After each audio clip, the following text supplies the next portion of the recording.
शिक्षक बनना था, बन गए। हमें जहाँ जाना था हम लोग चले गए। अब आगे का भविष्य आपके हाथ में है। आप भविष्य को कहाँ लेके जाइएगा ये आपके ऊपर डिपेंड करता है, क्योंकि कहा जाता है कि तलवारों के साए पर इतिहास हमारा बनता है। जिस और जवानी चलती है युवा वो शक्ति होती है कि एक बार जोश में देखने के बाद खांसी होने लगेगा। जरूरी नहीं कि शासन केवल वहाँ बैठ कर ही किया जा सके। आप अपने पास जहाँ देख रहे हैं उस समाज को सुधारने का प्रयास करिए। छोटे छोटे कण से यहाँ पे ऊपर में भी आता है ना। तो युवा जो होती है इकाई होती है समाज की। किसी भी जगह के युवाओं को देख के आप वहाँ का अंदाजा लगा सकते हो। लेकिन अभी के दौर में युवाओं को धीरे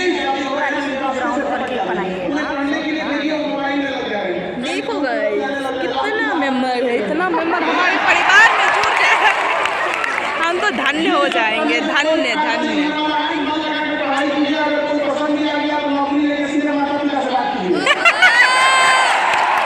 नहीं सर जी, पहले नौकरी तब कुछ और, पहले नौकरी। वही तो बोल रहे हैं कि पहले नौकरी तो इसलिए सबसे जरूरी चीज होता है समय। समय के पास इतना समय नहीं है कि दोबारा आपको समय दे। इसलिए ये बात तो है। निर्धारित कर लीजिए आपको क्या करना है, वरना समय एक दिन बता देगा कि आपका क्या करना है। Yes yes. समय और सद्बुद्धि वही अजीब चीज होती है, दोनों एक साथ नहीं आती है। जब आपके पास समझ होती है तो समय जा चुका होता है। अभी आपके पास समय है तो सद्बुद्धि ही नहीं है। यह समन्वय जिसके पास आ गया वह समझिए कि सारी चीजों पर विजय प्राप्त कर लिया। और कहीं ना कहीं गायत्री परिवार का भी यही प्रयास होता है कि समय रहते सद्बुद्धि, समय रहते आचरण, समय रहते राष्ट्र निर्माण के लिए योगदान दिया जा सके। ऐसे नहीं कि यहाँ मंच पर जितने गणमान्य उपस्थित हैं सब अपने अपने क्षेत्र में हैं। कहीं ना कहीं इस राष्ट्र समाज से प्रेम था, तभी वो लोग इस प्रयास में लगे रहते हैं कि गाँव गाँव से बच्चों को लाया जा सके और एक अच्छा भारत का भविष्य दिखाया जा सके। तो भारत की कल्पना ही नहीं कर सकते हैं जहाँ युवाओं का भविष्य खराब हो। अगर युवाओं का भविष्य सुधरेगा तो ही वही भारत का निर्माण होगा। आप सोचिए कितना दुर्भाग्य है इस देश पर कि हमारे यहाँ जैसे हम ये तो बता देते हैं कि पूरी दुनिया में हमारे यहाँ शादी विवाह का एक पवित्र बंधन है, 7 जन्म का साथ होता है और ऐसी कहीं भी परंपराएं नहीं होती है। लेकिन इसी समाज के ऊपर दहेज का कलंक है ही नहीं है यहाँ पर। है दहेज बंद होना चाहिए। और ये कहेंगे कि हमें वह संस्कार मिला है, वह शिक्षा मिली है। आप विश्वास हुआ है कि हमें चाहे जितना पैसा कमाना पड़े हम नौकरी करके बिजनेस करके ईमानदारी से कमा सकते हैं। दहेज वाला भी हमको नहीं चाहिए।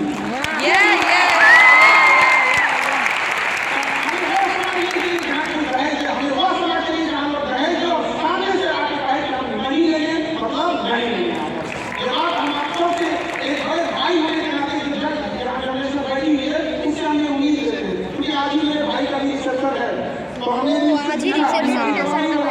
दहेज चाहिए तो बोलो भैया क्या बोलते हैं, आप सबको समाज में बोलते हैं हम यही ले लेंगे। हमने सोचा ही अगर बोले एक बार बोलता तो हम उसका इलाज करते हैं। भाई का प्रेम है, भाई का प्रेम होता है, बड़े भाई को छोटे भाई का अधिकार होता है। और आप जैसा करते हैं आपके छोटे भाई, आपके दोस्त, आपके सर्किल भी वैसे करते हैं। और जब हम सब एक इस चीज को आगे बढ़ाते रहते हैं तो काफी एक समय आएगा हम इस पर विजय प्राप्त करेंगे। ये एक बहुत बड़ी समस्या है। क्यों? क्योंकि दहेज का पैसा वह पैसा महिलाओं की शिक्षा पे खर्च होना चाहिए। कोई अच्छी नैतिकता दी जानी चाहिए, अच्छा आचरण सिखाते, अच्छा हुनर सिखाते। कोई महिला डॉक्टर बनती, इंजीनियर बनती, प्रोफेसर बनती, वो पैसा उसको दहेज में दिया जाता है। अब उसको पढ़ने नहीं दिएगा तो उसके बाद आगे पढ़ने दिया, उसको पढ़ने नहीं देगा तो महिलाओं को भी इस चीज के लिए आगे आना पड़ेगा और करना पड़ेगा। देखिए आप दहेज नहीं लेंगे, मैं घर को स्वर्ग बना के रखने की बात नहीं लेंगे। बाकी आगे का तो समझते हैं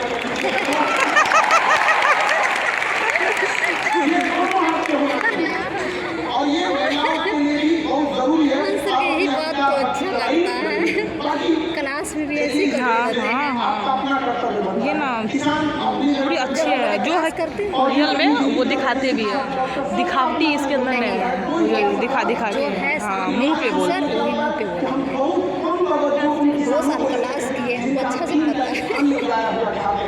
वो बंजर जमीन से जब वो फसल जाते हैं और जब किसानों को आत्महत्या जैसे आत्महत्या करने की नौबत आ जाती है तो वो भी बड़ा बुराई होता है इस देश के लिए। जबकि देश हमारा किसानों का ही है, गाँव का ही है। जब गाँव सुधरेगा तभी ये चीज़ें आएंगी।